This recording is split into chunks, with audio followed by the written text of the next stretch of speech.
Viewers, স্বাগত জয় গোষ্ঠীর পক্ষ থেকে।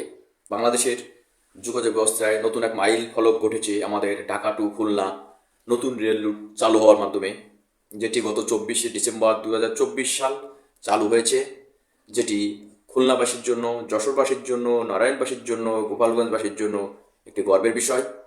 কারণ এই রেল রুটের সুবিধাগুলো পাবেন এই জেলাগুলোর মানুষ। ডিয়ার ভিউয়ার্স, তো ভিডিওটি দেখার আগে আপনাদের কাছে রিকোয়েস্ট থাকবে চ্যানেলটি সাবস্ক্রাইব করবেন।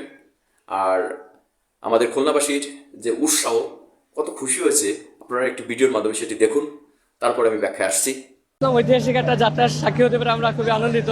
খুলনাবাসীর জন্য, আমাদের দক্ষিণবঙ্গের জন্য এটা খুবই একটা গর্বের বিষয়। বাসে আমরা অল্প সময় যখন থেকে আসা শুরু করলাম তখন একটা অনেক ভালো অভিজ্ঞতা, এটা আরো বেটার, কারণ ওখানে জ্যামের কোনো নাই, অ্যাক্সিডেন্টের ভয়টা বেসিক্যালি অনেক কম, এবং আমি খুবই হ্যাপি আজকে এখানে আসতে পেরে। ভাড়া বাসের তুলনায় বলা চলে প্রায় অর্ধেক। আমাদের একটা অনেক প্রত্যাশিত একটা জিনিস, আমরা অল্প সময় ঢাকা আসতে পারবো, সকালে এসে অফিস করতে পারবো। আমি খুলনা থেকে 6টার সময় রওনা হয়েছি। 6টায় আমাদের টাইম ছিল, 6টা 3 ছেড়েছে, বিলম্ব ছিল প্রায় 1 ঘন্টা। আমাদের এটা 9টা 40-এর ভিতরে ইন করার কথা থাকলে আমরা 10টা 35-এর দিকে আমরা ইন করেছি। আলহামদুলিল্লাহ, প্রথম দিন এটা আমাদেরকে অ্যাকসেপ্ট করে নিতেই হবে। ইনশাল্লাহ বাংলাদেশ রেলওয়ে বিলম্ব যাতে না হয় এটা খেয়াল রাখবে আশা করি। তো ভিউয়ার্স, আমাদের এই রেল রুট চালু হওয়ার আগে ঢাকা থেকে আমাদের যেতে হতো অনেক পথ ঘুরে, সেই সিরাজগঞ্জ, পাবনা, কুষ্টিয়া ঘুরে সময় লাগতো 12 থেকে 13 ঘন্টা, টাকা লাগতো বেশি, আর মানুষ অধৈর্য হয়ে যেত এত লং জার্নি। তো আমাদের ঢাকা টু খুলনা যে শর্ট রাস্তা, ঢাকা, মাওয়া, গোপালগঞ্জ, নড়াইল, যশোর হয়ে যে রেল রুটটা চালু হয়েছে, সেটা খুবই ইম্পর্ট্যান্ট খুলনাবাসীর জন্য, যশোরবাসীর জন্য, নারায়ণবাসীর জন্য সঙ্গে। তো আমি ভীষণ খুশি হচ্ছি, এই রেল রুটটা আমাদের জন্য কল্যাণকর। আমরা 445 টাকায় এবং 4 ঘন্টা সময়ে কমলাপুর থেকে খুলনা পৌঁছাতে পারবো। তো ডিয়ার ভিউয়ার্স, এই রেল রুটটা আমাদের খুলনাবাসীর দীর্ঘদিনের আকাঙ্ক্ষা ছিল, সেই আকাঙ্ক্ষা পূরণ হয়েছে। বর্তমান যুগের উন্নয়নের অন্যতম একটা গুরুত্বপূর্ণ সহায়ক হিসেবে কাজ করে যোগাযোগ ব্যবস্থা। আমাদের বাংলাদেশের যোগাযোগ ব্যবস্থাও সেই হিসেবে উন্নতি হয়েছে, তবে ততটা উন্নতি হয়নি যতটা চীন, ভারত, আমেরিকা বা অন্যান্য দেশে রয়েছে, বিশেষ করে রেল যোগাযোগের ক্ষেত্রে। আমাদের সেই সেকেলে আমলের, সেই মানদাতার আমলের রেল লাইন এখনও চালু রয়েছে। সেই সেকেলে আমলের, মানদাতা আমলের রেল ইঞ্জিন দিয়ে আমাদের ট্রেন চালু হয়।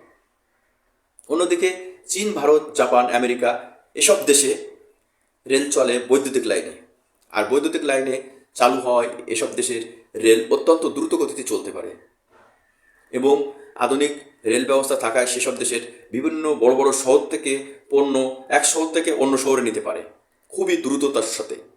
কিন্তু আমাদের দেশে রেল ব্যবস্থা অতটা উন্নত নয়।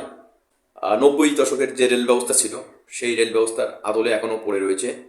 শুধুমাত্র কয়েকটা রেল লাইন বা নতুন নতুন লাইন সংযোজন করা হয়েছে, কিন্তু যোগাযোগ ব্যবস্থায় দ্রুততার ঘটানোর ক্ষেত্রে বা যোগাযোগ ব্যবস্থা দ্রুততর করার ক্ষেত্রে সেভাবে কোনো উদ্যোগ দেখা যায় না।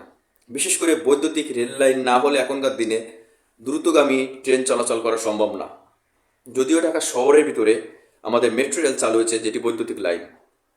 তো মেট্রো রেল শুধুমাত্র ঢাকা কেন্দ্রিক, ঢাকার ভিতরের মানুষ সুযোগ সুবিধা পাবে, কিন্তু ঢাকা টু বিভিন্ন বড় বড় শহর, বাংলাদেশের যে শহরগুলো রয়েছে, সে শহরের সাথে অবশ্যই বৈদ্যুতিক রেল লাইন সংযোগ করা উচিত, যেটি আমরা বেশিরভাগ ভারতে গেলেই দেখতে পাই। আমাদের প্রতিবেশী দেশ, আমাদের বাংলাদেশের বেশিরভাগ সাধারণ মানুষ ভারতে যাওয়ার সুযোগ হয়, তারা উন্নত দেশে যেতে পারে না।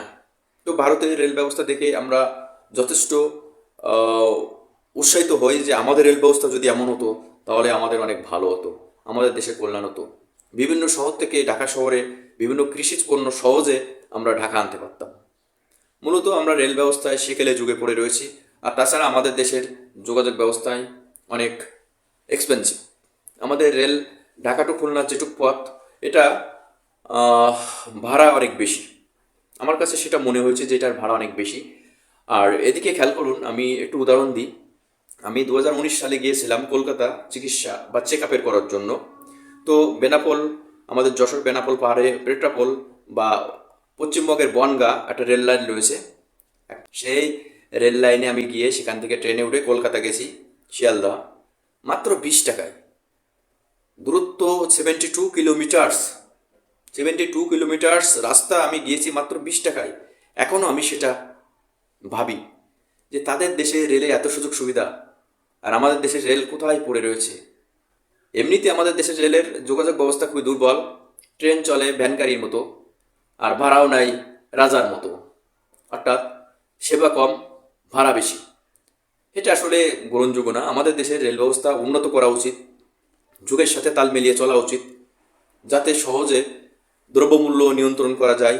যদি ঢাকা শহরে কোনো পণ্যের দাম বেড়ে যায়, তাহলে আমাদের বিভিন্ন মফস্বল বা জেলা শহর থেকে যাতে পণ্যসমূহ দ্রুত ঢাকা শহরে আনা যায়, এজন্য রেল ব্যবস্থা একটি গুরুত্বপূর্ণ ভূমিকা পালন করতে পারে।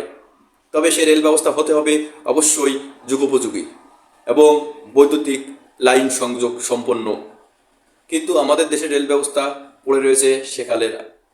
তারপরেও আমি বলবো, আমাদের খুলনায় যে রেল লাইন চালু হলো, আমি ভীষণ খুশি হয়েছি।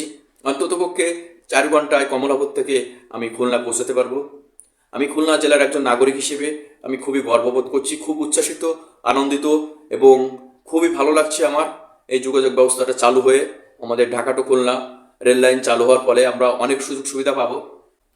তো আমি খুলনাবাসীর পক্ষ থেকে আমি সবাইকে অসংখ্য ধন্যবাদ জানাই, কর্তৃপক্ষকে যারা এই যোগাযোগ ব্যবস্থাটা চালু করেছেন এবং এই যোগাযোগ ব্যবস্থাটা চালুর পেছনে যারা অবদান রেখেছেন সবাইকে আমি ধন্যবাদ জানাই। আমার ভিডিওটা আমি এখানে শেষ করতে যাচ্ছি। আপনারা সবাই ভালো থাকবেন, সুস্থ থাকবেন। সবাইকে অসংখ্য ধন্যবাদ।